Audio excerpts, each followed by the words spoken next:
சைதாப்பேட்டை தொகுதிக்கான திமுக தேர்தல் பணிமனையை அத்தொகுதியின் வேட்பாளர் மா சுப்பிரமணியன் இன்று திறந்து வைத்தார்.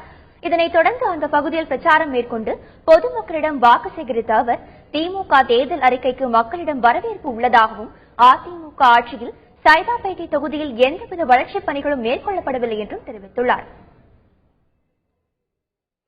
சைதாப்பேட்டையில் ஏற்கனவே மேயர் பொறுப்பேற்றிருந்த ஒருவர் வசித்துக் கொண்டிருக்கிற நிலையிலேயே கடந்த 5 ஆண்டுகளில் எந்தவிதமான அடிப்படை வசதிகளை மேற்கொள்வதற்கும் அவர்கள் முனையவில்லை என்கின்ற குற்றச்சாட்டு எல்லா இடங்களிலும் இருந்து கொண்டிருக்கிறது.